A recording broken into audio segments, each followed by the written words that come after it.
Our guest tonight is Jonathan Barber.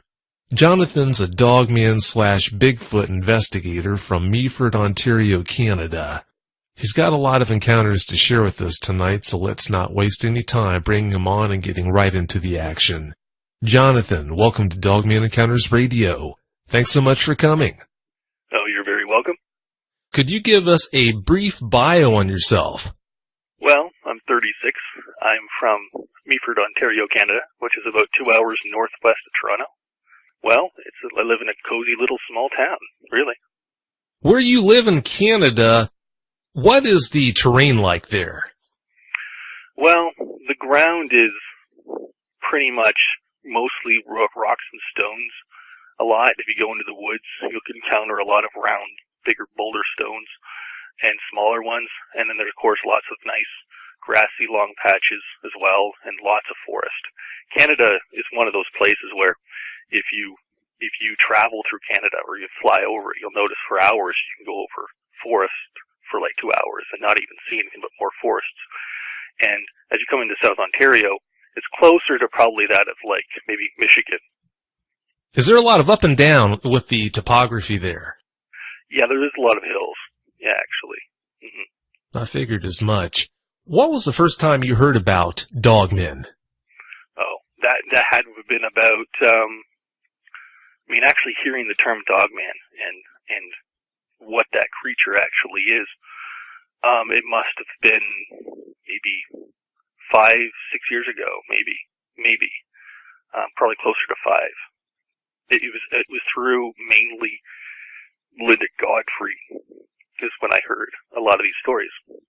It hasn't been all that long then. Not really. Not when I actually learned what it was. And I've had other notifications of something like this beforehand. At the beginning, of course, a lot of doubt. It's like, what?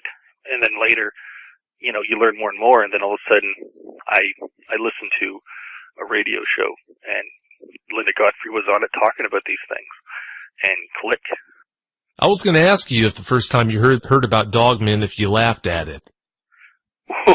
Well, with my encounter back in 1995, it was around 95 or 94, I believe, there was a girl who said that she actually, her town, like a lot of people in the town, the small little hamlet that's on the other side of Owen Sound to the west of here, which is about 20 minutes away, and of course that town is about maybe another 20 minutes after that, in the middle of kind of a foresty, plainy, like farmer's field kind of a place.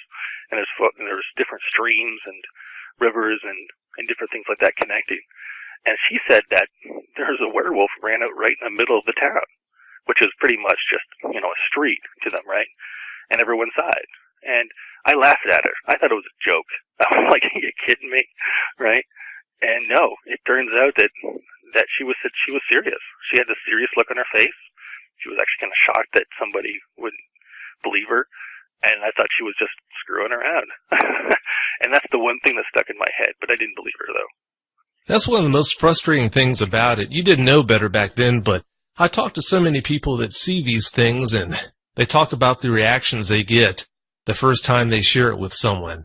Being laughed at or getting that look. It's still, at the same time, pretty frustrating. Yeah, well, the thing is, there was no evidence. She was pretty much proposing a Hollywood creation, as something that I'd never seen, that no one else I knew seen. It was 95. This was, not many people I knew had a computer even then, let alone used the internet or had any information on the internet. And, it just wasn't really talked about. Unless you lived within, newspaper distance of certain people, like Linda Godfrey's articles she put out at the beginning, right? The early 90s. You had no idea. And I didn't hear many stories. This is just some 16-year-old girl saying this, and I'm like, okay. And the way teenagers can be, right? Oh, sure. Yeah, I know all about that. If you sit back and think about it, even having put a lot of work into studying the topic, if you sit back and think about it, it's still so hard to believe that something like them could be out there, but they are. That's true, but if you talk to somebody in 1925 and said to them, one day we're going to be on the moon and won't be that long from now, they'd laugh at you. Yeah, right? That's true. what they did. They landed on the moon, they walked around, they recorded it. What you just mentioned reminds me of a scene in The Last of the Dogmen, when Tom Berenger is laying there and he's talking to the Native Americans about how men had walked on the moon, and all of them were just sitting around laughing at him. The idea, you know? Yeah, it's the same thing. Back to the Future 3, when Doc Brown was in the bar there talking to the people and saying how in the future we're going to have automobiles, and they're all laughing at him, right? And of course, nowadays, no one thinks twice about automobiles. Oh, sure. They don't even give a second of thought about it. So people are constantly finding things out or running into things that seem to be unbelievable a long time ago, but now it's commonplace. Like, if you were to pull out a computer like this and say, like in the 70s, it's like, oh, we're going to have these little laptops. They're going to be more powerful than rooms full of those computers the scientists are using for the government and with NASA and stuff. And they wouldn't believe it. You're like, yeah, right. Maybe not, maybe in the year 2000, when the year 2000, everyone thought we'd be flying cars, but that was almost like propaganda. Yeah, that's true. Now, when you were a kid growing up, were you big into Bigfoot, or were you focused on other things? I thought it was kind of cool every once in a while, but then I went back to G.I. Joes and stuff. I didn't care. I really was not into anything like that. When I first got into like Sasquatch, which was something that was unknown, I was at my computer back in early 2004, and I sat down and said, let's see if I can discover the truth about something. I said, okay, how about Bigfoot? And then I just started looking into it, reading stories, and talking to people, and that was 10 years ago. And I've come across quite a lot of information, and it's overwhelming. Like, the subject shouldn't be up for debate. I mean, people say scientifically you need to have a body, you have to have proof. Well, there comes a point in time where it becomes so common knowledge, you don't necessarily have to have that. Like, I don't need to go to the moon to find moon rocks. People say you can see the moon. Yeah, but you don't know all the details of the moon. You have to still take certain people's, word for it. Like, this came from the moon. Well, how do you know it did? You still have to take people's credit for it, right? Oh, sure. And there's a lot of details like that, like dreams. Like, if you had a dream last night, I wouldn't second guess it because I had a dream. We dream, but there's no real physical film of it, right? But no one doubts that thing. So there comes a point where after a while, if enough people are seeing things, that in itself that evidence is virtually proof, especially if you have a number of people seeing characteristics and details that are so separate from common knowledge, like weird looking arms or something on a dog man, and then some person over there says the same thing who lives in a completely different part of the country, and then somebody else says the same thing. That's not coincidence that they're seeing something in particular. Like a detective, for example, would say, that's giving me a suspect, right? Uh-huh. And they put people in jail with that kind of evidence. They find people. And so it's not something you can foo-foo away. I mean, sometimes people are just so doubtful of everything in life that without absolute proof, they wouldn't believe that they could even probably, they probably don't even believe other people dream, It's that ridiculous sometimes. So I don't bother trying to convince everybody about anything. I just look for the truth. That's all that matters. From having talked to you before, that's one of the things that impresses me so much about you. I know that you are a Bigfoot investigator, and instead of actually going out into the field and researching them that way, you mentioned that you question eyewitnesses about their encounters. You look for certain things, and you've gotten really good at telling whether someone's telling the truth or not. Have you at the same time, I know you've spoken to some people about their dogman encounters, but have you interviewed that many people that were actual dogman eyewitnesses as well? Yeah, I have. People who've actually seen them from firsthand, I have. And when I see people, I don't just read them. I mean, I'm almost like a dog myself when I can read people. I mean, really easily. And when they tell me a story, and sometimes people, you just know they're not lying to you. They're not going to make it up. Like, first of all, what do they have to get out of this by lying? Well, number one, nothing. Now, this person seemed to have a conscience. Does it matter to them, the way they come across and how, you feel?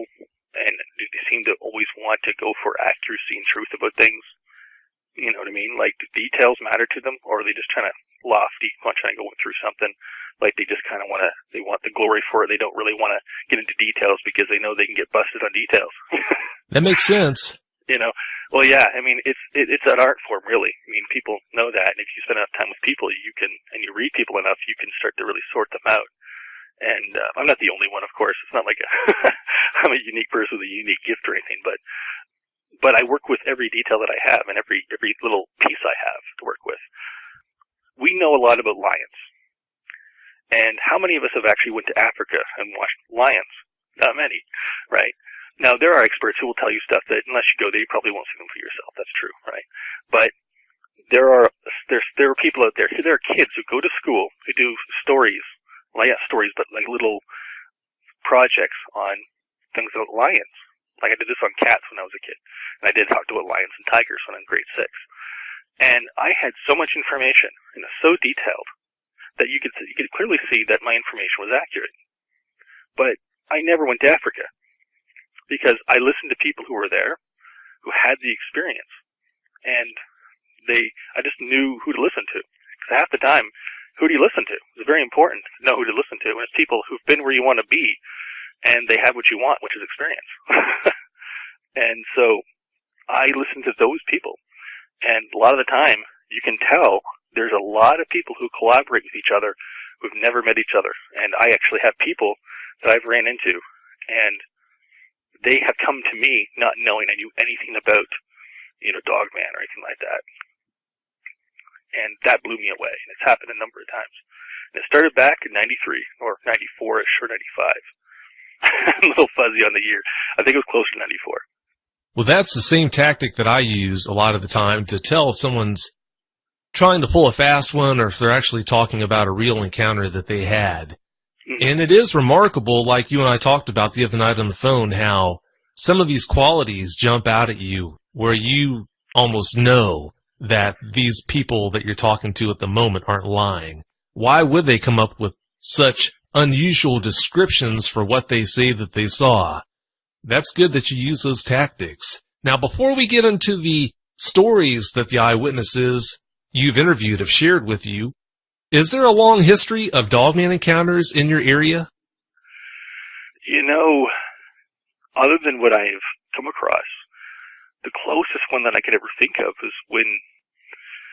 was just Quebec, really, which is the Loup Galou, they call it, right? And Linda Godfrey mentioned it when a guy was, I think he was a hunter. He was hunting. And apparently he came face to face with one of these things, and she said specifically, it accidentally freaked out, tried to run past him, but grazed his side because they both jumped the same direction. That's on my website, dogmanencounters.com. Yeah, well, it's a great example. And the guy, of course, got grazed by a tooth, and it did damage like a dagger, really. And he had to say that, he didn't want to say it was a dogman or a werewolf, so he said, it was a bear. And, but that's what it really was. So you gotta understand, Canada, you got a lot of trees. I mean, this is the biggest, well, not the biggest, but the amount of forest in this country is enormous. So there's so many places for this thing to go. I mean, you could fly over Canada, over forest for 2 hours. Survivor Man said this, like that Les Stroud guy said you could fly over Canada, over forests for 2 hours and not see anything but more forest. Like, that's how big of an area they have. How many humans go into that area every year? Well, not many. If they do, they're not going to see hardly anything. It's like going into, like, a city like 1,000 times the size of New York City. How many times have people randomly walked to New York City and ran into one person they knew in that city, but they didn't, just randomly in spots they normally don't go? It doesn't happen usually. Maybe in common places, right? But if there's no common place and they're just randomly walking, there's two people, they're not going to likely run into each other. So it gives you a concept. People lose the concept of how big these forests are. You can get lost for like a year. You've had so many people, so many eyewitnesses that you've spoken to about their encounters. Let's jump into that. Tell us about the first encounter that you interviewed an eyewitness about that you'd like to share with us. Well, I guess the best one to begin with, from what I can tell, was actually early 2004, and this was, I think, even before I decided to go for Sasquatch. It was an interesting situation. I had to put this subject, before I get into it, I had to put it on the shelf because I didn't know enough about it. And I don't sit there and doubt something. If I hear something and it comes from a source that seems to be credible, I go, oh, that's interesting. I don't doubt this, but let me put it on the shelf for now until I get more information. And that's the way I look at things, right? And I find that that is probably the most, you could say, effective way of going about thinking and going through things without doubting things right away. Because a skeptic is not somebody who doubts. A skeptic is somebody who says, okay, I don't know if this is the truth or not, but I'll look into it more until I decide what I think of it, right? That's different. The doubter just goes, I doubt it. And, of course, a doubter is not really the best way to go because you don't know what you don't know, right? And, like, back in 95, I talked to that one woman, that one girl, and it was briefly, and that was the earliest first one, and it was when she mentioned it to me. So that's really the first one. And she said that they saw, like this upright standing, like werewolf run into the town. And they always said it like that, too. It was this ongoing, this wording that they would use. And I pay attention to it, because they're trying to tell me something specifically. And she had a serious look on her face. And I expected her to have that effect that someone say when they're making junk up. But she didn't, and it caught even now when I think back, I'm like, that catches me off guard. Because there's something inside her that's not even remotely close to fiction. You know, like she was trying to say something. And back then, though, that's fiction. I didn't know nothing about that. When she mentioned that she saw this werewolf/dog man run into the town, was this during the daytime or at nighttime? Nighttime. Thank you for bringing that out.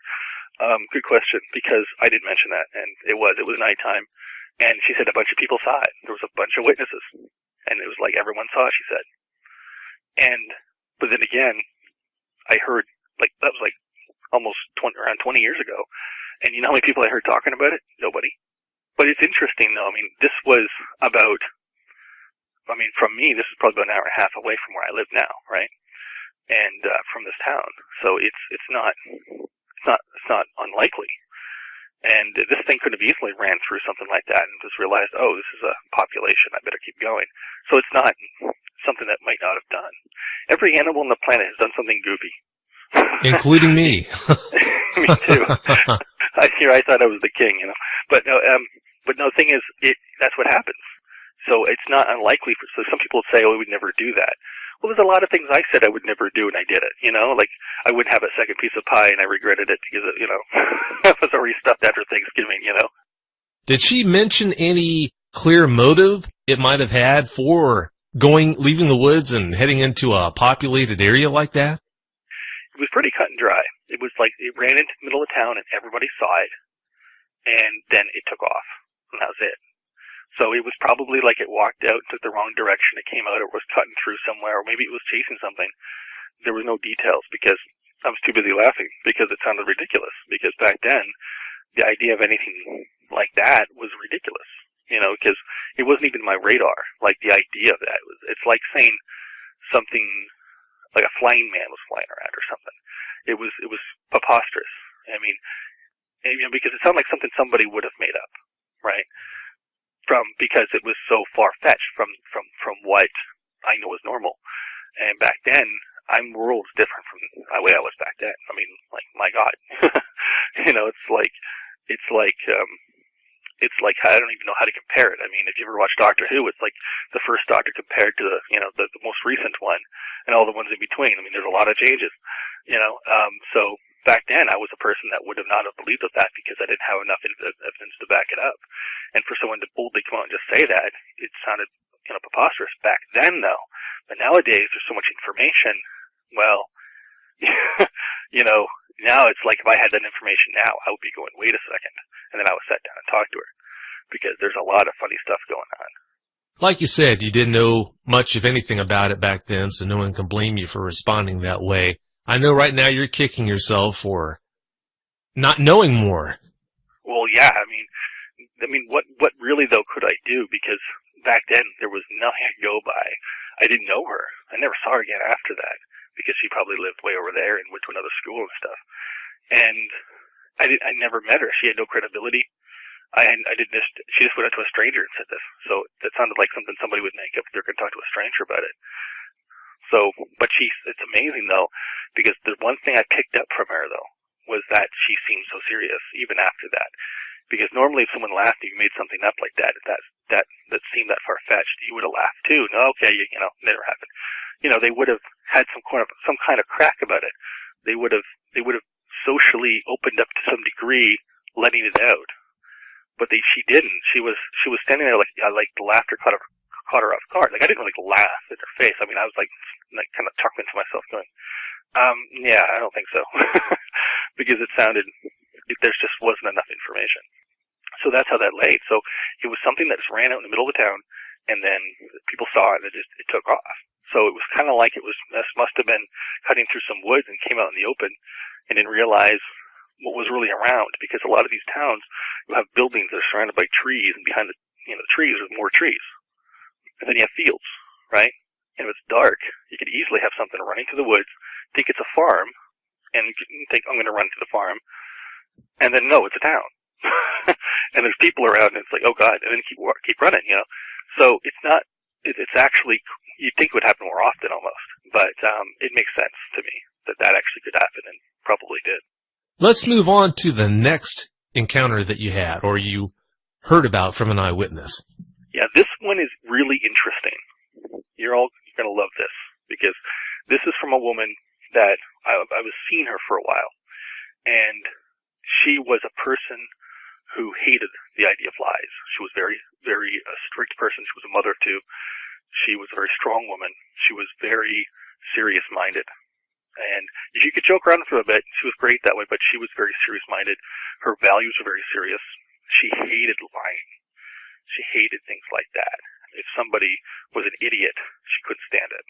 So she was a person who was really straight up, really good person too.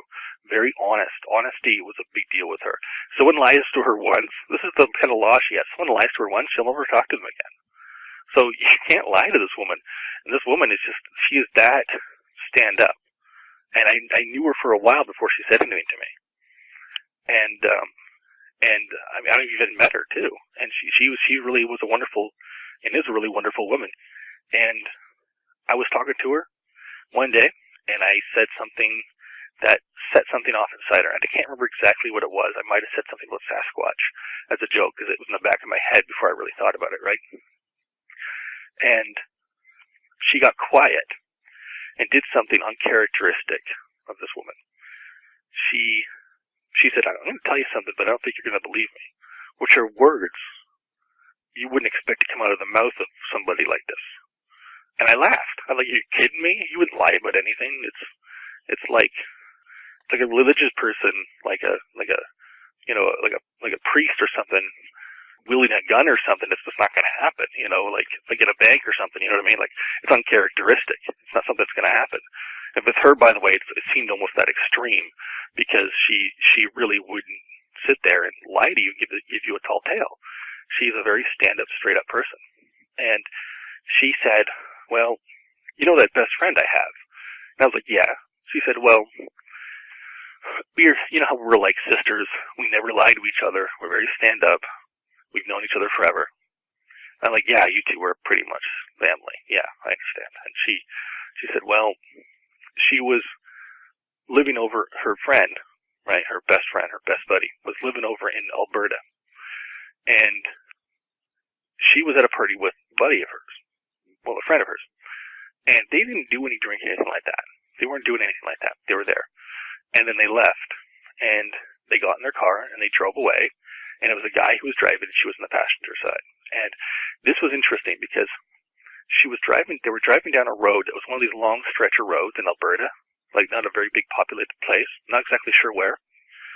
I just remember basically what she was telling me, like the kind of environment it was. And so there were some fields and stuff like that around too. So it was sort of like open area. And so as they were driving down this road, it was nighttime. All of a sudden, out of the blue, this wolf creature leaped right into the middle of the road. Like a leap, just one leap, boof, right in the middle of the road.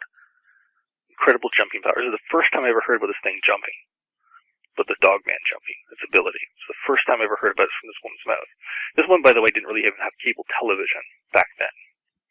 So she really didn't see a lot of stuff like that, and she wasn't into a lot of movies like that. So it's not something that would have been made up that easily in her mind, right?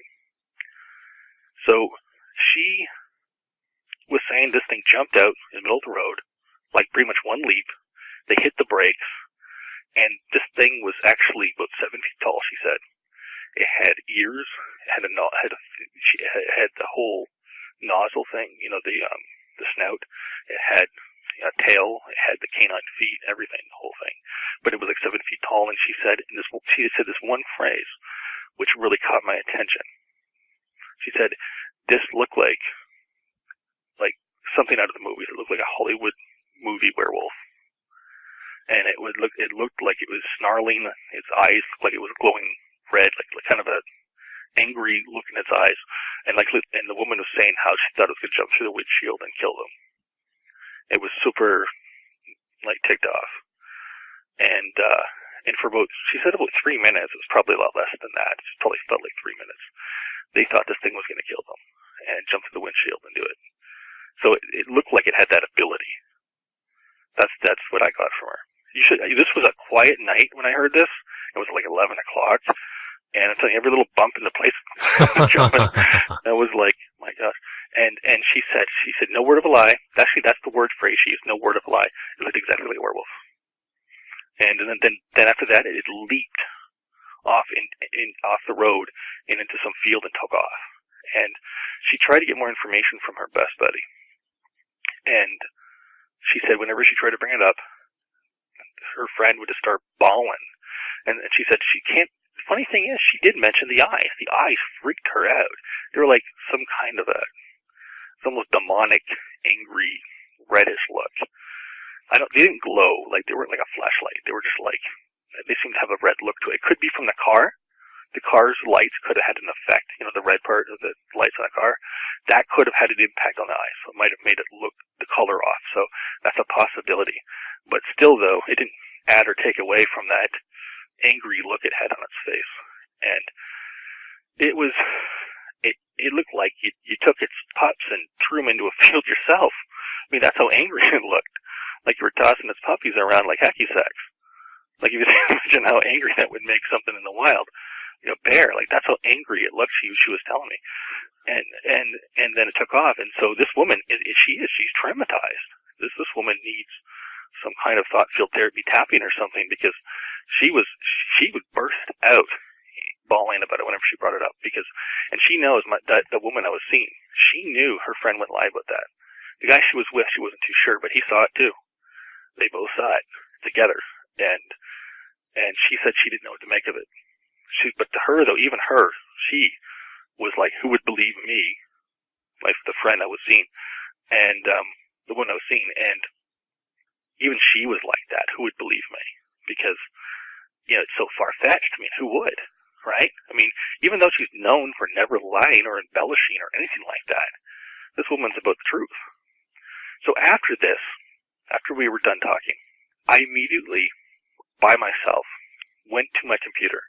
I did research in Alberta for unknown canine kind of encounters. Now, this is funny because there wasn't a lot of information out there back then, right? This was about 2004 early.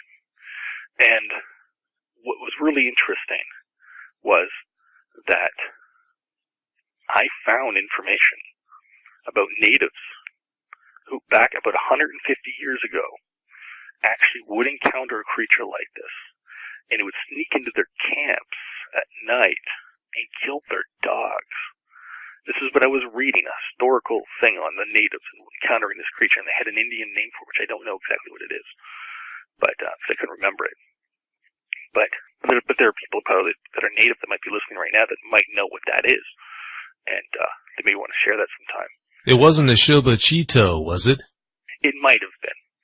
This was 10 years ago.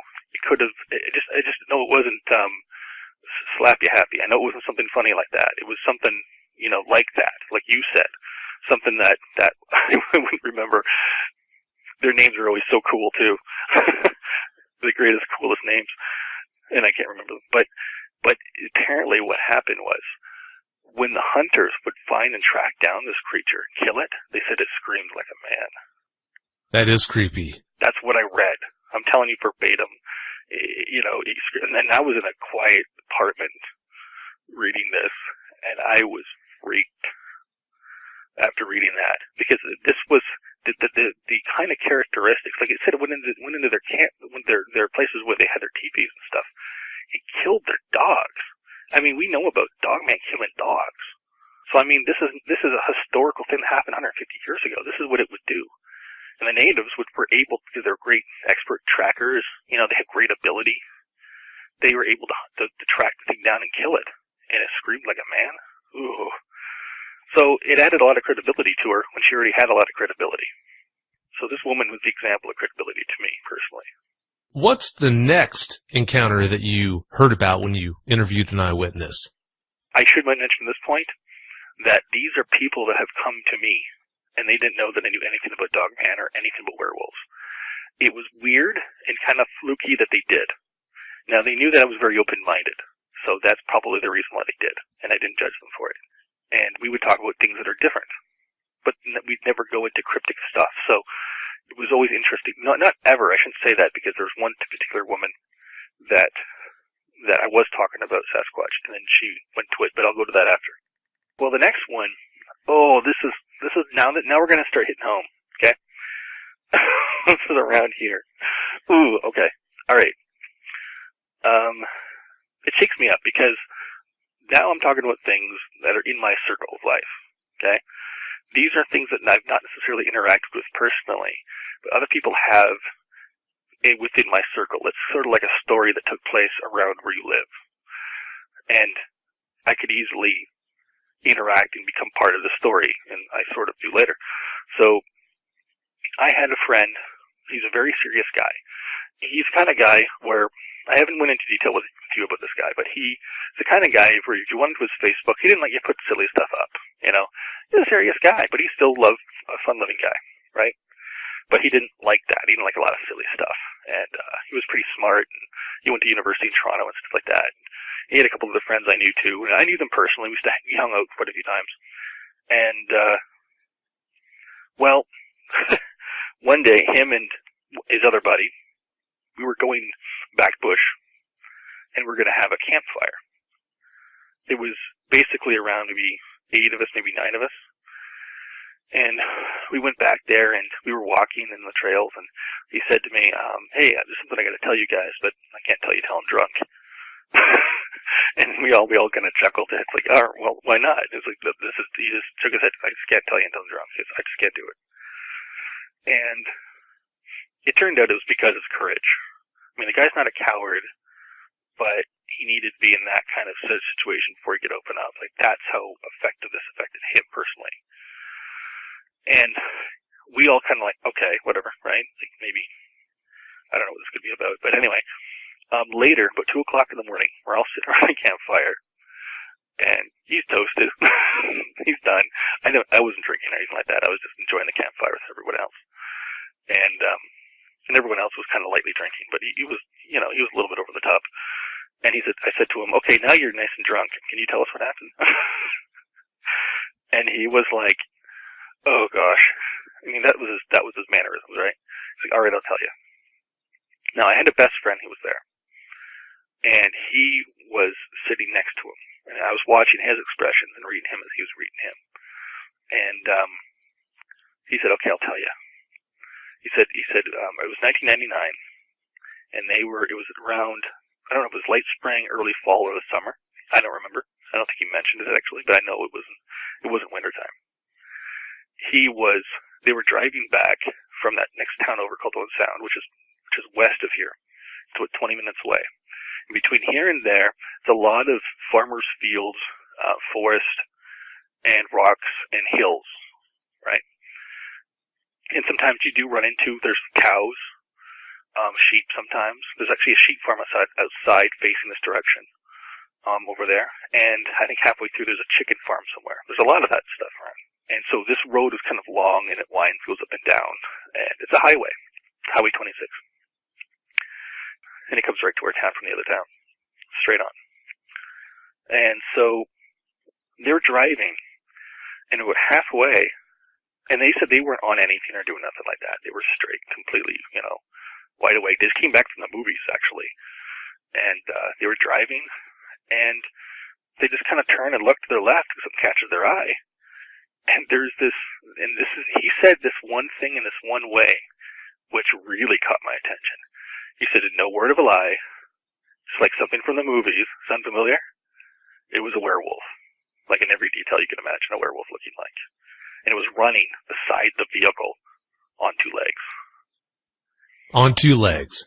Yeah, 2 legs. 2 legs. Oh. And it was hunched over. And I said, how tall was it? And they said, well, hunched over is about 5 foot. 5 feet tall, something maybe. But who knows what it's like when it stops, because it probably narrows down when it runs. So it might be more like 6 feet or 5.5 or something like that. And when the guy in driving, he said he just saw a blur. He didn't see every detail because he was driving. He was paying attention to the road. He gunned it. He floored it all the way because he was freaked. The other guy, I talked to him personally I think it was like about 9 months ago now. And I said, so you saw that, right? He's like, yep. Big smile on his face. He knew who he was talking to, right? He knew I was very open-minded. He had no problem talking to me. And the other guy was like, that's what we saw, He said, then he started going on saying, it's probably not like a werewolf like that would, kill you or something. So he didn't really believe it was like a killer thing. He thought that it was not like something you'd see from a movie, but it looked like it. So, but he was trying to tell people that it wasn't a werewolf. It was probably some kind of like, dogman basically, right? Something that we understand, what we've seen and heard. And so basically he was trying to not get a lot of ridicule. And it looked like from the looks of him, my buddy was looking at him like in a way that we knew he wasn't lying. He wasn't kidding around. He was serious. And it was, even his buddies, like I said, I talked to them. And that's what they saw. And that was pretty wild. And my other friend, he said, like, yeah, I believe him. But that coincides with the next story. The next one, though, is going to tie in with this one. And this next one's really, this is the part where this is the part that cinched it for me. And I say cinched it, I mean it was no longer on the shelf. Because the idea of this to a lot of people is way too far-fetched. They think, oh, you're talking about something in a movie that's real. Well, maybe something that's similar to looking like in a movie, but not exactly a replica. Because I don't think these things are necessarily demonic creatures that are running around like something from an exaggerated movie. They might be just undocumented kind of an upright running around, a very intelligent dog, wolfman or something, which doesn't necessarily make them a monster. But this did cinch it for their existence, though, because this is a combination that's too specific. And I mean, what I've heard so far was pretty convincing. I knew there was something out there. Now, what happened in the next story was I was talking with somebody. This was a woman. She was a woman who was very family oriented, and we were just sitting around, just talking, just chit chatting. And then one time, just one part of the conversation, she just came out and said, "Well, I saw something once." I'm like, "Really? What did you see?" And she said, "Well, I was driving back from Owen Sound, which is that town 20 minutes away, between here and there. And halfway through, I saw this thing at the side of the road." And I was like, "Well, what do you mean thing?" She said, "Well, like a man standing with his back turned, and he was really tall, and had really weird-looking arms."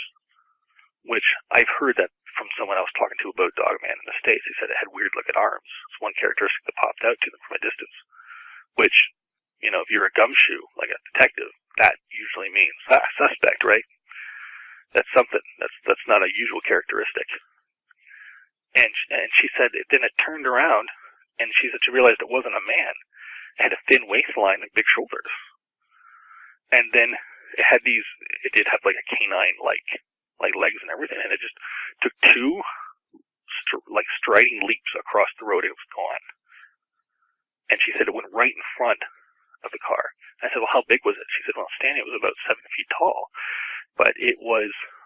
I said, "How do you know it wasn't just a normal wolf or timber wolf?" I was trying to see more detail, and she said that maybe if it was a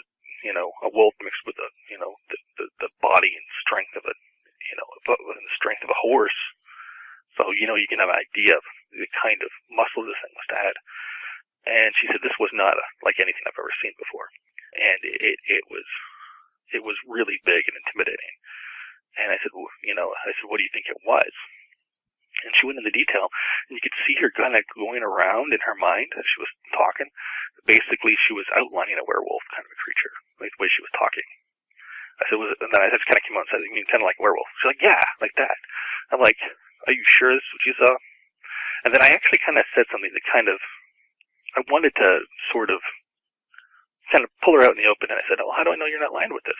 And then immediately right after, just an even flow, she came out unstoppingly saying, well, she had a child, unfortunately, die when the child was very young. And she said, she swore in her dead child's grave that this is exactly what she saw. And she had this very serious look on her face, and it flowed right out. And I'm like, whoa, that's true.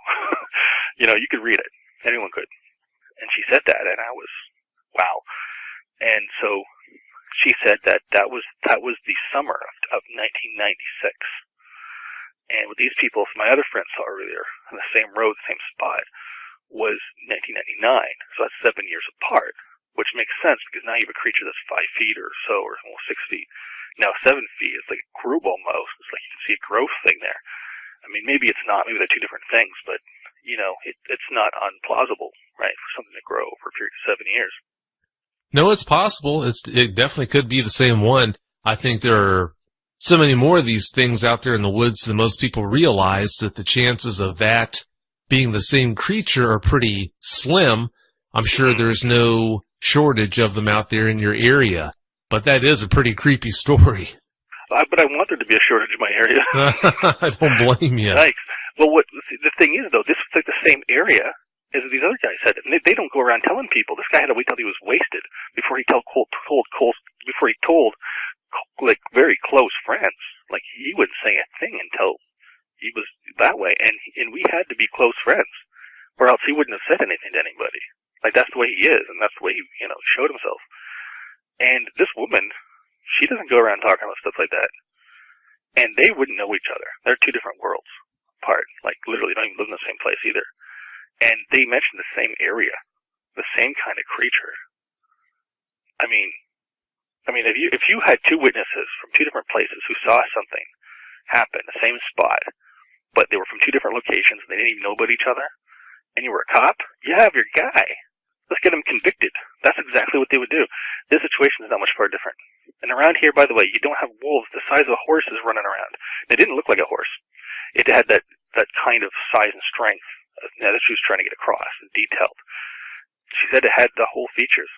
And it was wild. The fact that she said it looked like a man, but it wasn't. And then it was like, oof. Like it wasn't a Sasquatch. I even said to her, like, what's kind of Sasquatch like? And at one point, she was like, no. Because it had the hair like a wolf would, not like and all those details were completely different. That sounds like corroborating evidence to me. Yeah, and that's probably from my town halfway. It's about 10 minutes away. Ooh. So I don't go for late walks at night outside in forested areas. I don't blame you. It's not a joke. I really don't. I mean, because of that. I mean, there's a base that's not far from here, like a big military base, like one of the biggest in Canada. And halfway up up to that base, there is a diner, and people love going up there. And I was with a buddy of mine, my friend Matt, and we walked back into town, and there wasn't a lot of streetlights. I was thinking, this was a long time ago. It was around 2002 or something like that. And I was thinking, good thing there's nothing like scary out here. If I knew what I knew then that I know now, I would have hitchhiked or something. I don't know. I wouldn't have done that. I wouldn't have walked through this dark highway by myself with this buddy for 2 hours, because we thought it was a nice night. I would have never done it. Never. Because you're not going to run anywhere, because the closest house is probably like a 20-minute run, in that area, if you're lucky. If you're lucky, there's one, coming up, but you don't, you don't want to be in that situation. Yeah, that wouldn't do you much good. When I do the same thing, I think back on the things that I never would have done had I known then what I know now. There's so many things like that I never would have done. Oh, well, I used to go back bushing since I was 15 by myself. I used to go for walks in the dark because it was nice. That's what I used to do. And I did it for years and years. I was known for doing this. People said, you're a weirdo for doing this. Like, for what? Going back bush? It's like, yeah, it's like, you're going for a walk in the bush. How's that weird? So like, I guess not really. But I was known for it, right? Because not a lot of people did that. And I didn't run into anything, right? But the potential, you look back on and go, I could have run into something. And now I don't do that. I will not do that. I can't say I'll blame you.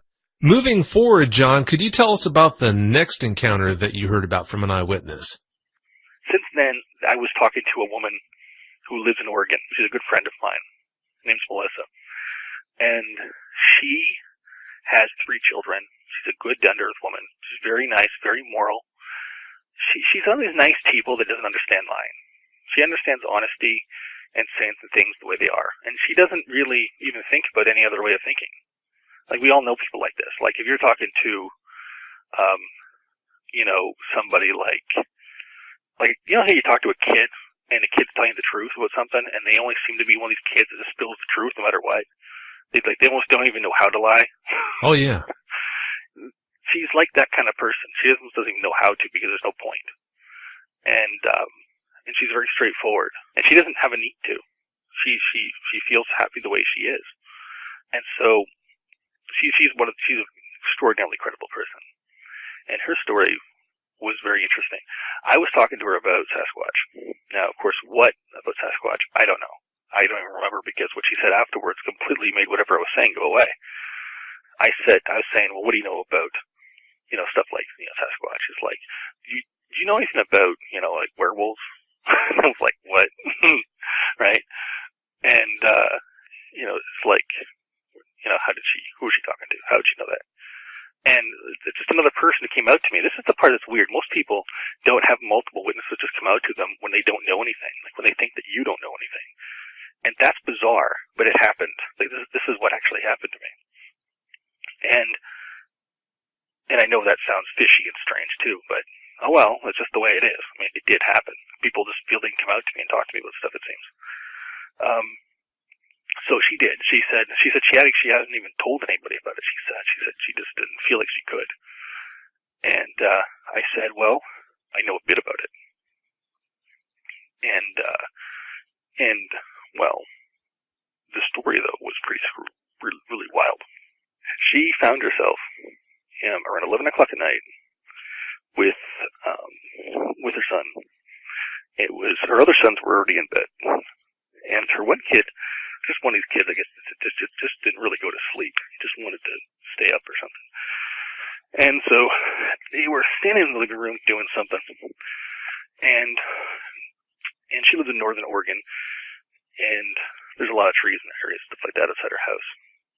She lived in sort of more of a, not a city area, but an urban area, I guess. Maybe a little bit less than an urban area. And so, well, this is the part that really gets wild. Her son, who's about 6 years old at the time, points up to the window and says, "Look, Mommy, dog." And so she looks at the window, and on the corner of the next house, which is right there, there's this dog man kneeling down, like a man would kneel. There's a difference. Difference between a dog kneeling and a man kneeling, there's a big difference. You could clearly see all the detail, how different it was. Completely different than a man. And this was on the roof? And a wolf, on a corner of the roof of the house. And its head was turned away, and she said it looked like it was tracking something. She could see the ears. Oh, man. The thing was in there. It had a tail, she said. She could see its muscles under its fur, and its legs. It's turned away. It had shoulders, she said. It had, of course, the dog. She didn't see the face right on because its head was turned, but it would look like it was tracking some small animal or something. So I guess it was sort of like hunting for food or something and looking around. Now, it was a full moon night, but she didn't contribute that like, oh, it's a werewolf. It had nothing to do with that. It was just like you could see better, and that's what she looked at it as. She didn't buy into thinking it was a werewolf like the Hollywood thing. She wouldn't think that way. She would think full moon, so could see things better. That's about it. By the time she was like, what is that? And she could clearly look at it. what it was doing was its ear was twitching. Like, the way a dog does when you're moving around behind it. She was thinking, oh, this thing could probably hear us. And so probably took place for about 20 seconds, maybe 15 seconds. And then she took her son and was like, okay. She decided she wanted to be calm because she knew if she got upset or made a big deal about it, not only could she get its attention, but she could freak out her son and give him, trauma and stuff. So she took him by the hand, took him to his bedroom, and they both laid down and just kind of laid there until they went to sleep. She thought just keeping things calm and quiet would make it go away, and it did. But she said that its ear was twitching like it could hear them. Like, if they moved a lot, then it would turn around and see them. And so she was trying to be very covert and quiet.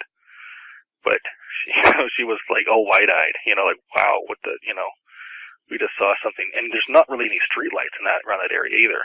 So the moonlight was really the biggest source of light. And they could clearly see it clear as day. And I sat there and I went through all the details, and she said it had legs like a man, but it was squatting down like a man, had these details that looked just like a wolf man. It was a dog man. It was a straight out dog man on the corner. And the thing is, people say, well, did it really go on someone's roof? Well, Linda Godfrey said there were actual real reports of these things going on people's roofs. Oh, sure. So this is not something unheard of. This is actually heard of before. What's really funny is that I have my friend Matt, when he was a kid, he has a fear of werewolves. And he told me it was something that really happened to him. He said that he was sleeping one night, and he had a dream that there was this wolf looking through his window. It freaked him out. And this is not something I made up, it's not something he made up. He said this is what really happened. And he said he's not something he probably told a lot of people because it's screwy. But he dreamed, he was on a second story too, so that's something, right? And apparently he dreamed that there was this wolf looking through the window at him. When he woke up, first thing he did was look at the window. He ran out the window, and he looked outside the window, like physically put his head out the window, looked down, and there were paw prints on the house underneath where the window was. And I'm like, you're kidding. I'm like, no, they were there. That's pretty freaky. That's really freaky. I don't even know what to think of that. I looked at him and said, are you kidding me? I'm like, nope. Yeah, that's hard to believe, but unless you were there, I guess you never really would know. Well, it's not like something couldn't have gotten up there, because if you look at the front part of the house, it had a little, some houses, when you go to get up on the front part where there's a door, there's sometimes a little roof. And then there's a window above that window on the second story. That's the way it was. So it's actually not something impossible for something to do. If it was really big, it could have easily just crawled up there quietly and then looked and then went away. Maybe subconsciously he kind of picked something up. I don't know. Maybe he woke up and saw it and thought he was dreaming. Yeah, that could be. There's just something so creepy about the idea of these things looking in a window at you. Or you're looking out the window and seeing one. That's just eerie. Oh, when he said this and then let it go. Like, he didn't want to think of it anymore. It disturbed him. But he wanted to mention it because I guess he just wanted to share, right? What was the next encounter that you heard about from an eyewitness? Oh, the next one? Oh, it's funny. I have a lot of these. Well, the next one, I would have to say, I guess it was really the next best one to go to is the one of my girlfriend's grandmother. Now, the thing about my girlfriend is she's from Morocco, and she's the best girlfriend ever. I have to say that. Anyway, her grandmother used to live, she died at the age of 85 last year, and she used to live, when she was a kid, in these small towns, the northern part of Morocco. And there's actually a big, you can see on a map the top of Africa where that would be. There's a lot of spotted towns back then, and there was a lot more forest. They chopped a lot of them down in the last 50 years. And, well, apparently the way it was back then is they used, of course, wood to heat their house. And in the mornings, they would go out and get wood, but they were never allowed to go out at night in the woods. There's a lot of weird stuff out there, basically. They said, just don't do it. And so they went out like really early in the morning with their friend to collect firewood. Now, My girlfriend said they were about 7. She was probably about 7.5.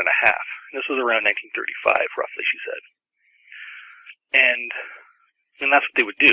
Kids back then used to do a lot of work, though. They used to actually really get hands-on. Kids nowadays, they don't.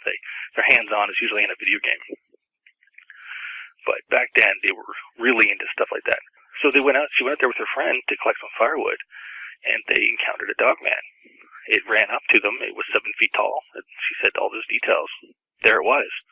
It had the ears, everything.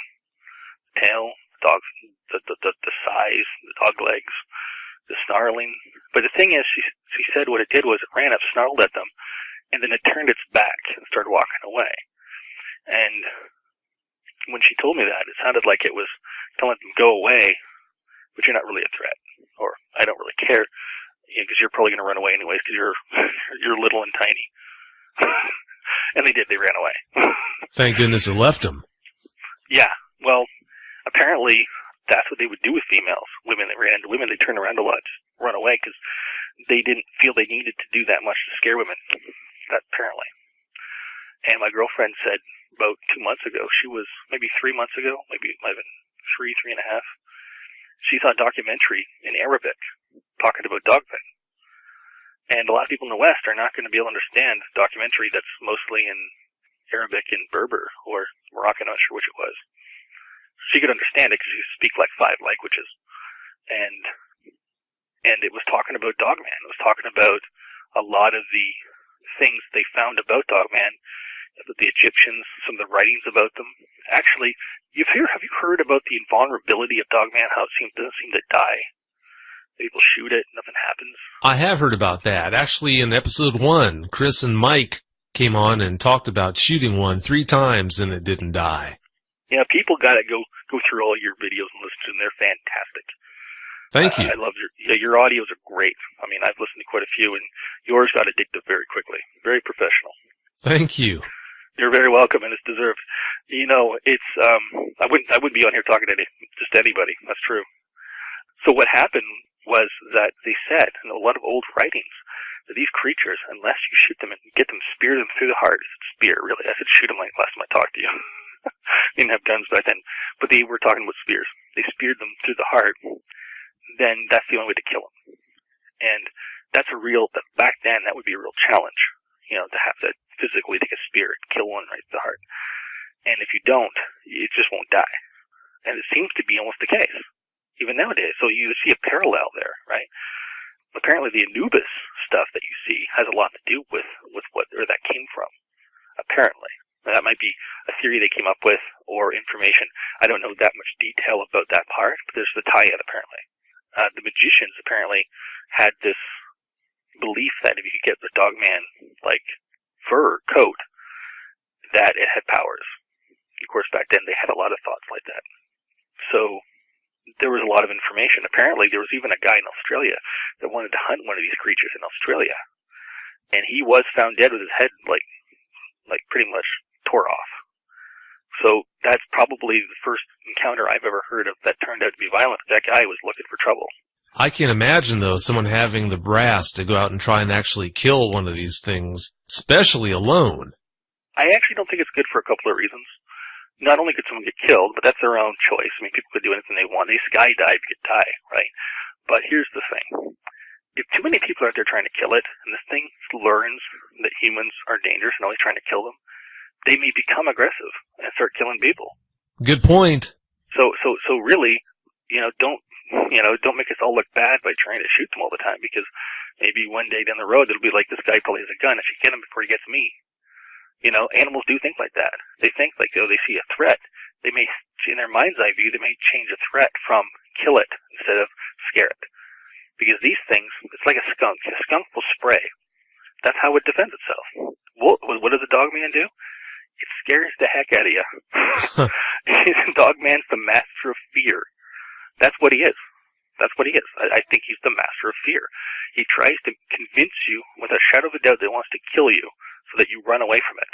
And then they can just go on its own business. And they're fierce. And it actually says in those old writings, apparently, that the documentary she was watching, and she said it was done really well. And she said that they'll never really attack you unless you attack it. And most of the time, they're just out to scare you to get away. And I would just listen to them. You know, if I had a wolf man growling at me, leave, and I'm like, okay, I'll leave. Well, I mean, if you're not welcome in the first place, why stick around? You know, that's my logic. That's right. Yeah, you're right. They are awfully good at scaring the dickens out of you. Yeah. So if anyone ever could find a translated version of a documentary like that from over there, they should put it up on YouTube. Right? That'd be cool. Oh yeah, I agree. So that's an actual encounter that my girlfriend's grandmother actually had. And like I said, that's the northern part of Morocco and the small little villages up there. And that used to be a very foresty area. It's not as much now, but it used to be very foresty. Like, actually, some of the biggest, baddest lions are from the northern part of Africa, like that. So people know. So it's not like an area where you couldn't sustain a large animal. You know, I had heard about them being all over the world in places you wouldn't expect them to be, but I had never heard about any cases of them being in Africa. I've heard about encounters with alleged were-hyenas and other strange cryptids like that in Africa, but never a dog man. That's good to know. I think sometimes maybe something like that may get mistaken for something else. Yeah, that could be. Yeah, but I don't really know, because like I say, I don't know what I don't know. That's true. Yeah, that could very easily be. You've got so many strange animals there in Africa anyway to start with that just might have happened. Oh, yeah, absolutely. Now, John, tell us about the encounter that you personally had. Oh boy. Okay, we're going to get into it now. Here we go. Now, before we go into this, there is one little tidbit I want to add, and I completely forgot to mention this to you, that there was a woman I talked to actually last August, and it's a very slight thing, that's why it slipped my mind. She lives in a place about an hour from here, and she was actually in her house, and I was talking to her, and it happened like not that long earlier. And what happened like earlier that night, apparently she had a husky. It's not afraid of everything. It's not afraid of anything. It barks at everything. You know, those kind of good dogs. And it's a good-sized dog. And apparently it was cowarding in her house and wouldn't go outside. And she said, that's the weirdest thing I ever saw. And she was out there at one point, and she heard this strange growl. I said, have you ever those old cappuccino machines? She said, yeah. It sounds sort of like that. She sat there and paused for a moment and went, yeah, kind of.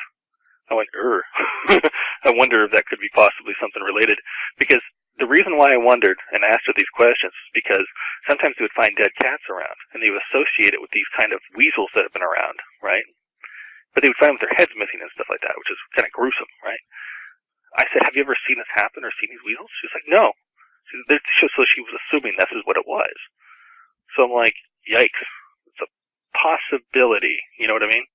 Yeah, it's definitely possible. And also, too, one thing of note, dogmen are commonly reported as sounding like, well, not necessarily just sounding like, as in that's the only sound they make, but it's a common occurrence where an eyewitness will report a dogman making a sound that sounds like a cappuccino machine. Yeah, so I wondered about that. And that's all I've ever heard of from that situation with her. Something that was very slight, and I thought I would mention it anyways. But she didn't see anything. And around there, of course, it gets very dark and you don't see a lot. She lives in the middle of nowhere. But that's characteristics of stuff, something that really does happen.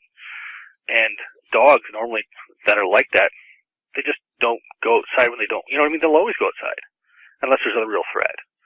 Now around there, what kind of natural enemies do you have around in southern Ontario? Or the top of the southern Ontario area where I live, 2 hours northwest of Toronto. None. Maybe a black bear. A black bear is not going to make a dog run away.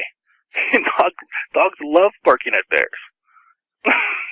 So that's it. There's nothing else. There's nothing else. I mean, those are characteristics I keep my eye out.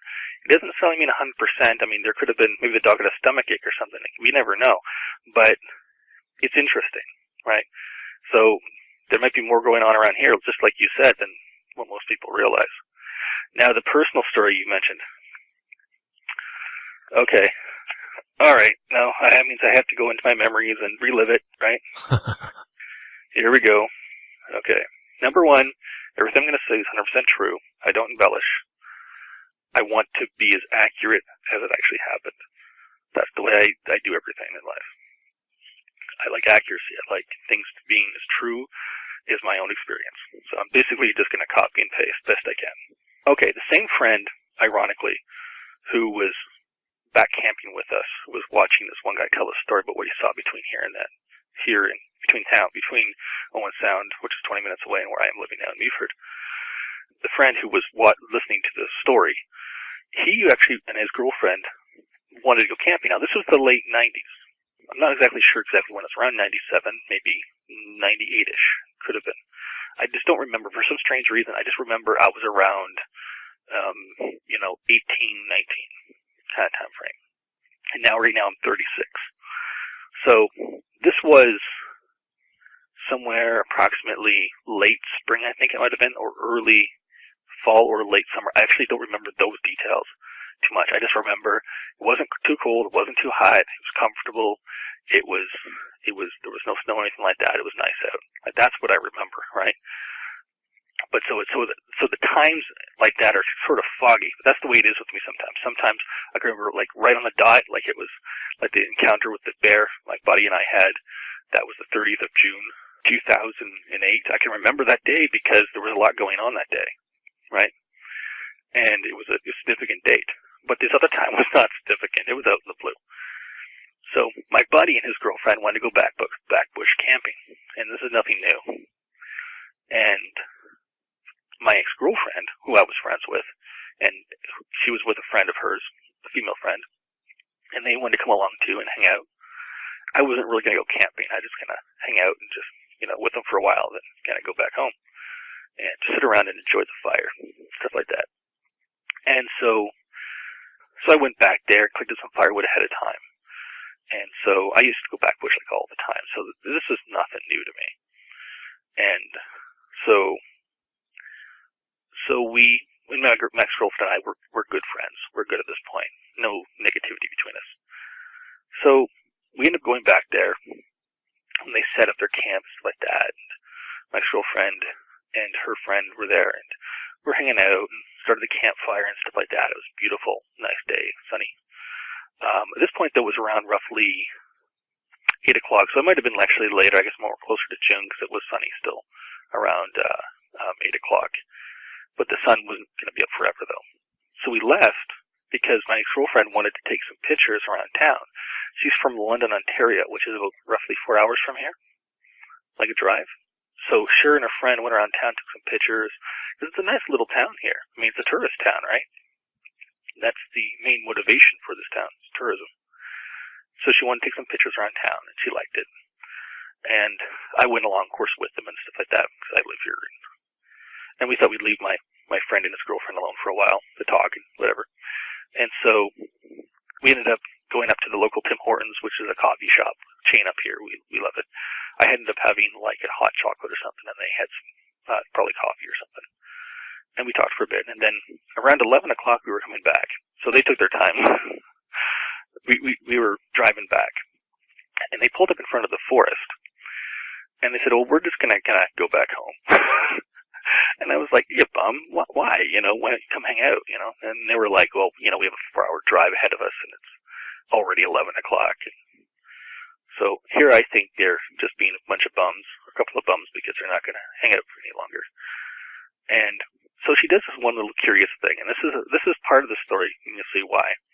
She kind of gives me this kiss, and I'm like, confuses the heck out of me. I'm like, why did you do that for?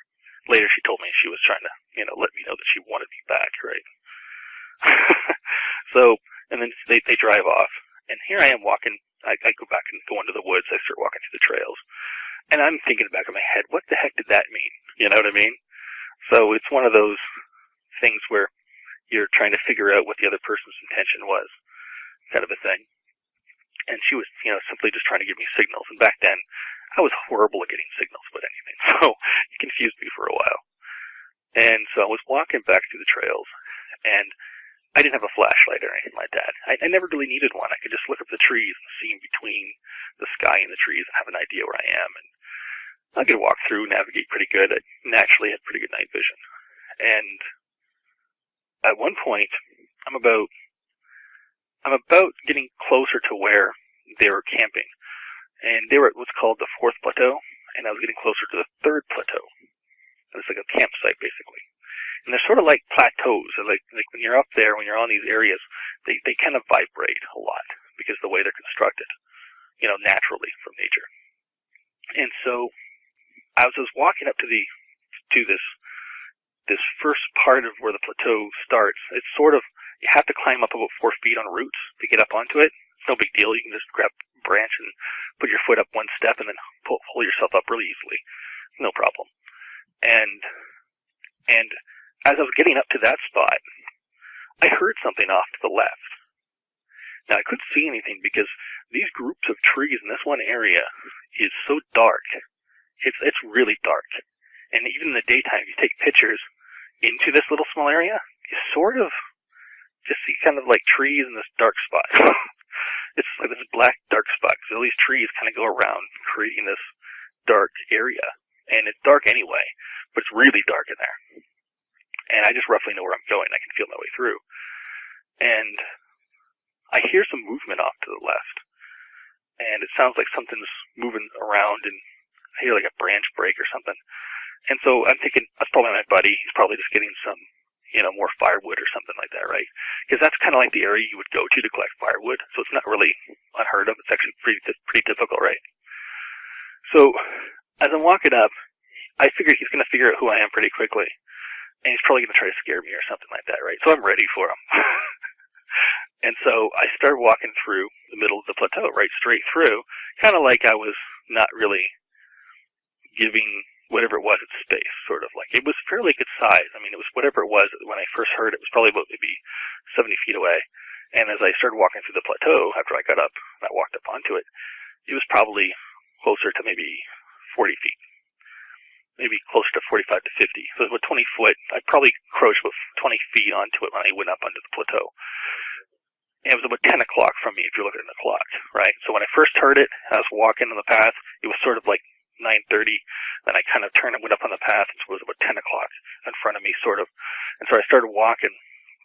And, I was like, then all of a sudden, now one reason I thought it was my friend is also because there was weight. There was a lot of weight being thrown around. And he was a bigger guy. He was probably about roughly 230 pounds. I think that's what he quoted to me around that time, actually, to 230 pounds. And it sounded about right, And as I was walking through, all of a sudden, thinking this was him, whatever it was, started running towards me. I'm like, bluff charge, huh? So I'm thinking, I'm not thinking these terms, but I'm thinking that's what he's doing, right? And sure enough, whatever it was, me thinking it was him, stopped about, I would have to say 4.5 to 5 feet away from me. Right? Wow. And stopped right away. And I'm like, smiled, and his name's Steve. I was like, how you doing, Steve? And I'm smiling, just like I am right now. And then all of a sudden, silence, nothing. No breathing, nothing. And I said, how you, and then I kind of thought that was strange. It was kind of an odd behavior for him to do that. Somebody jumps out at you in the dark, and you say, how you doing? Even if it's pitch black, they'll go, you got me. I mean, that's what they'll do, especially unless they're really ridiculous, but they'll say something. But this was odd silence. And that's the first thing I noticed. I was like, and then I said again, I reiterated, how you doing, Steve? My smile just kind of went away a little bit. And then all of a sudden, I heard his voice off in the fourth plateau through the trees, which was only about maybe 120 feet away through the woods. And just as I realized, whatever it was, turned around with a 180 and started running. In the direction it ran was thick bush. Now, I know this area. And immediately, I didn't close my eyes, I didn't have to. Immediately, I pictured in my mind the area, where it was going, and trying to figure out how many feet it was running. Because I didn't know what I was dealing with. I was just in the now moment, working with what I was handed. And I didn't have any other thought. I couldn't afford any other thought. I had to work in the now. And sure enough, after a while, as this thing was running away, I couldn't really figure it out if it had to run on 2 legs or 4.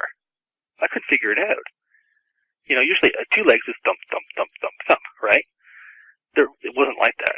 At first it was like thump, thump, and then it was something else different, and then gone. And for you to be able to know where you're going, you have to have night vision. You couldn't have goggles. You couldn't have been a human being, because where it ran through, it didn't have a lot of resistance to the woods. It had to have been able to have the dexterity to get through the woods easily, no problem, and to be able to navigate, no problem, and see where it's going. But this thing also had size. And when this thing ran up to me, the first thing I had a feeling was, what I was talking to was physically my height away at least. Okay? And I say at least because I can't tell if it's higher. But I know it was at least had to have been tall, because, when you talk, your vibrations from your voice will bounce off something. Uh-huh. You can do this test. It's a simple test. You can go up to a lamppost. Just don't do this on the road. You have to do it on the sidewalk. Say something like 5 feet away from a lamppost, and then turn around and say it to nothingness with your eyes closed. And you'll see there's a difference. You can tell your voice by your hearing when something bouncing off. Do it with the German Shepherd. We'll do that. Go right over top of him, won't he? Because he's on all fours, sitting on the ground, doing his thing. What was that? People, what was that? It made no sound. Now, this is what happened after. As soon as I realized that it went from, I could hear its, size running away from me.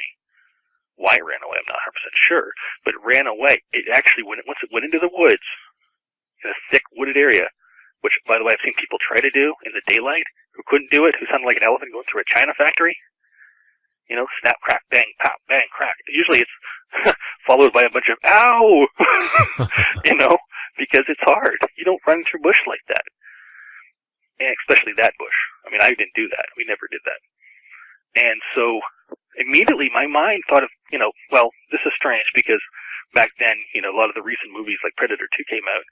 I remember thinking about, and this popped into my mind, this is the visual that popped in my mind, was in that movie where the Predator thing would actually go around and come around and flank the people. And when I thought maybe it heard them, and it was going around to flank them, because it's a real move, right? And so the first thing I did was I started bolting towards where they were at the campsite, because I thought maybe they were circling around to get them. I wasn't 100% sure. I didn't know what was going on. But the thing is, the ground went up and down, because the river would go through in this one area to the left. Because behind me, when this all happened, there was a 10-foot drop into water. And there's a pond. But during the spring, the early spring, the river would rush through. And it created over time this up and down soil, right, between the trees. And so when you walk on the path, you're kind of going up and down, up and down. It's almost like a cartoon, really. It's ridiculous looking. But I was running, through these trails to get to the campsite, and I could see the campfire up ahead. But once you see campfire or any kind of light, you lose your night vision. And then I couldn't see the ground. So I didn't know when I had ground under my feet when I didn't, so I was falling. I was running, falling, getting up, running, falling, getting up. It was like a bad B movie. And I finally run out into the light radius of this campfire with them sitting there by the fire talking. And then they see me run in like a crazy man, looking at the tree line, waiting for some creature to come running through. And I look like I'm all frazzled, and I'm like looking around. I'm like looking around like that, and I'm like, they're like, what's wrong with you? I said, I ran into something. They're like, it's probably nothing. It's like, no, it was something. And by the way, in the back of my head, I was thinking like, no, it's probably like a werewolf creature. That's for goodness, nothing like that. Hopefully, that's the kind of thing that was going through my head though, and that was back then. But I didn't really have a firm belief in something like that. But that still kind of went through my head, because there's not many other things that can emulate something similar to that. And there was really nothing else. And I told him, did you notice anything like in the last tonight? And they started asking where the others were, and they went home. What, did you see anything tonight? And he's like, well, I did hear something, small animal being killed out in the woods, but it's sort of normal, isn't it? No, he didn't say isn't it. He said that's normal. He made a statement. And I was like, okay, small animals killed. I maybe thought I was trying to go after its dead rabbit or something. But, I didn't smell blood. I didn't smell anything, right? My senses didn't tell me, except for my ears and the feeling of touch on the plateaus. And so that night, I sat by the fire till roughly around 3 o'clock in the morning. And I said to myself, well, if anything's going to get me, it knows where I am. And I don't want to sleep here. I want to go home to my bed. So I pick up a stick and I start sharpening it. And they don't completely believe me, by the way. My buddy now more so believes me. You know, he thinks it was a Wendigo. And it's like, it's not a Wendigo. You have to research Wendigo. It's not the same thing. Right? A completely different concept. And if he hears this, he did say Wendigo. You can't say that. He did.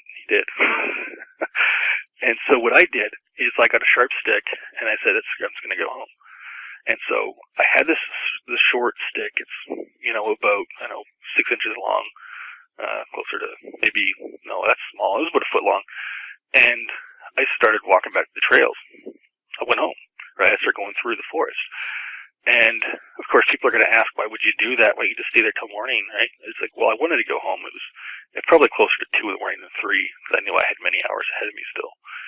And I said, well, if anything tries to jump out at me, I'll go right for the jugular. That's it. It could just as easily get me back there as it could anywhere else. If it's that determined to jump out at me as I'm walking back. So I'm not any more safe. And they weren't going to listen to me. They weren't going to leave. And so there's nothing I could do much about that. So I just started walking back and keeping my eyes open, looking around. It's sort of like an acceptance. It's like if something's going to jump out, fine, I'll have to deal with it. But I'm going to go home. Because, I could spend another 3 hours sitting there in the dark with the fire going down, sitting there like a dope, really being an open target, just thinking, what's going to be sitting there the whole time going, maybe I should, maybe I shouldn't, estimating whether or not I should try to go for a big meal. Or I could just go home and cut that chance right out. So I went home and nothing happened. But was I afraid when walking back? Yeah, I was really afraid. But I would have been more angry if it attacked, because I hate being bushwhacked. That's a term usually meant for somebody ambushing you. I hate that. It angers me. So, like, if this thing attacked me from the get-go, I may not have had the ability to. Like, if this thing was super strong and could have hit me, I could have went 50 feet off in the woods. Okay, well, there's nothing I could have done then. But I would have tried. I would have dropped it behind me down into the water there, and I would have drowned it. That's what I would have tried to do. I had a plan, you know what I mean, in the back of my head, like an instinct. But it doesn't mean I would have done it. I would have been successful. It probably would have, tried to take me out. But I think what happened was the thing was so caught off guard by my response, my reaction, my body language, that it almost was kind of unnerved by it. Because most animals, when you charge something, it has a fear response or aggressiveness or something. Something doesn't usually smile, and all of a sudden you have this relaxed vibration.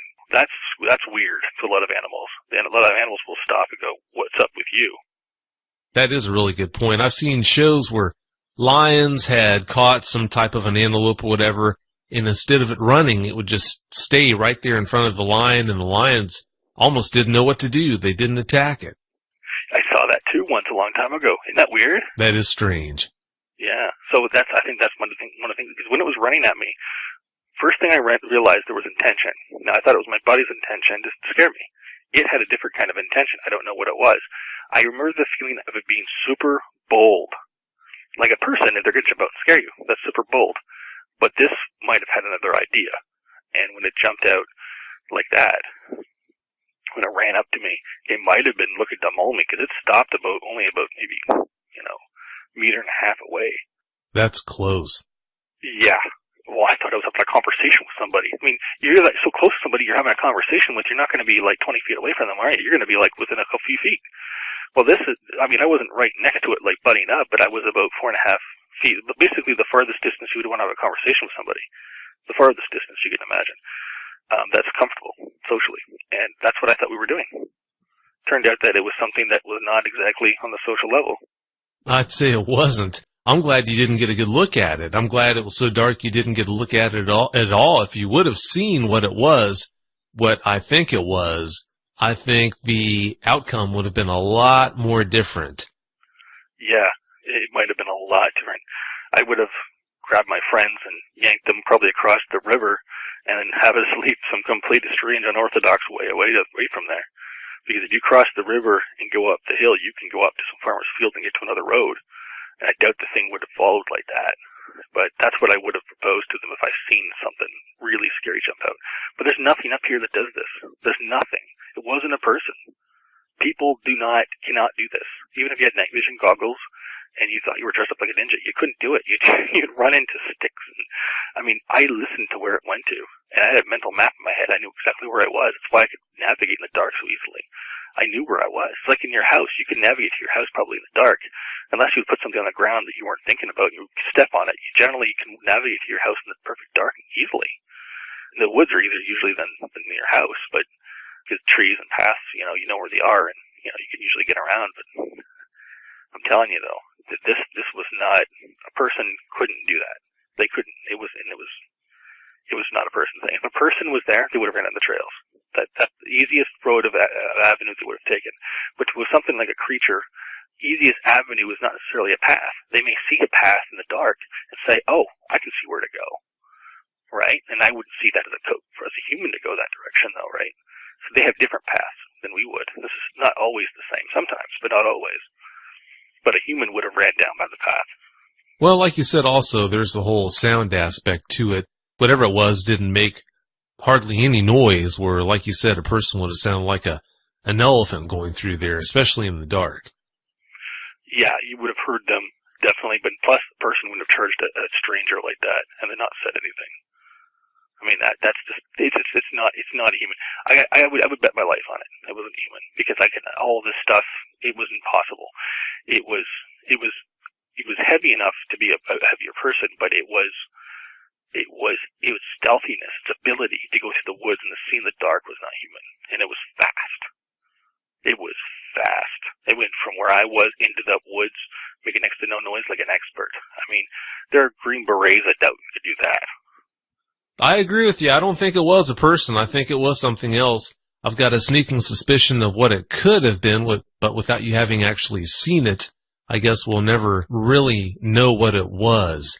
Do you have any closing points you'd like to share with the audience there, John?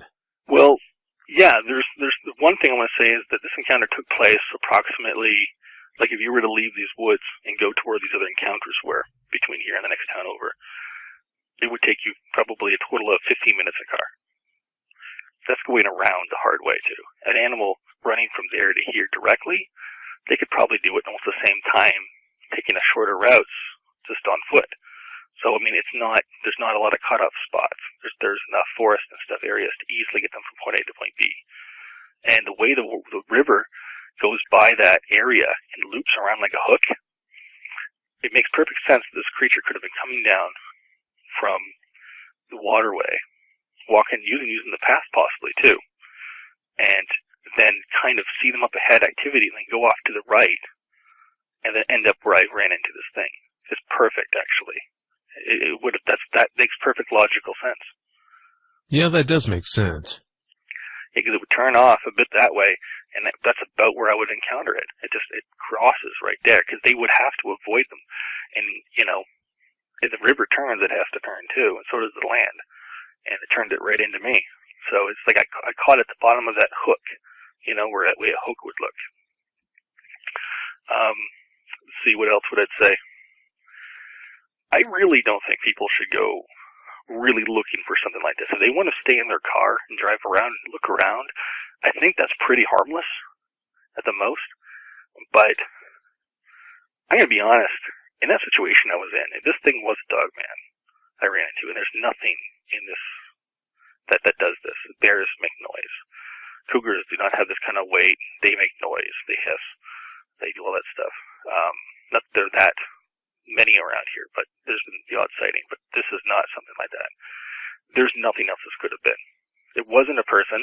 I'll actually state it wasn't a person, because I have enough experience with people in the woods and stuff in this area to know what people are capable of and what happened to say that wasn't human. It's like stating a car going by. Was that a person? No, that was a car. Maybe a person was driving, but that was a car. It's that kind of knowingness, like from your experience. But there's nothing else. There's nothing it could have been. Now, it could have been a dogman. Does that fit the description of what I ran into? Like with all the other stuff beyond sight? Yeah, it does, unfortunately. And trust me, I would like to sit here and say it's something else, if I could, because that's freaking scary, and I don't go back bush like that anymore by myself. I don't like to. I tried it once, and I'm like a nervous Nelly. I'm like looking around all the time, like, you can't relax. Oh, I don't blame you. Now that you know they're out there, it's never going to be the same. I've tried it myself, and it's just not going to be the same. It seems almost like there's one behind every tree when you go out into the woods like that. It's very unnerving. And I hear all those other cases, and and it's like, it's not like there hasn't been any sightings. There was real sightings. The one woman I told you about who saw that, there was actually another part to that where she had a friend and another guy friend who, it might have been her brother, but they saw a shaggy looking thing that was it was a shaggy dog on all fours. That wasn't, it was huge, and apparently it was also upright too. It was at times. And they saw it even closer to the next city over. And, they actually saw it near the drive-in over there. And, not that far from there, they said. And so that's all she told me, though. I said I wanted to talk to those two, but she never got back to me about it, because I guess maybe they didn't really want to talk about it. But that's 3 and 3 people that happened. And so for this to travel over here, is it far-fetched? No way. This river runs really far. It's a far-running river. It goes for miles and miles. You can see on a map how far it goes. And if something like this were to go up the waterway and follow up like this, yeah. I'm just glad those girls weren't with me. Max Groven was with me and this other woman. I don't know what would have happened. They probably would have freaked out or something. I mean, if this thing they heard us coming and then it ran out into the lighted part before we even got up onto the plateau, and they saw it and I saw it. Oh, I don't even want to. I would have had to have them run and try to deal with it, and because that's the way I am. Not that I'm trying to show off. I just would have. And it would have been nasty. So, because it would have ran and said, tried to run us off, and I wouldn't have run. I'm not dumb, I would have had them run and me just stand there, kind of blocked the way. Ugh. Yeah, I couldn't see that ending in an appropriate way at all. Here's the thing: if I wanted to go back there with somebody, in order for them to be the one to get caught, not me, I'd look for somebody who looks kind of like a pork chop. I'd go with them. So that way you don't have to worry about trying to trip them then, huh? Yeah, look like a pork chop, or sneak one on them. Like him. Him. Not me. No, I would do that. That's pretty good. I like that. Well, John, thanks again so much for coming on the show. It's been great listening to the encounters you've had to share with us. You're very welcome, Vic. Thanks for having me on. I really appreciate your time. Thank you. Well, don't be a stranger, okay? Never. Have yourself a great night. You too. Thanks. Bye-bye.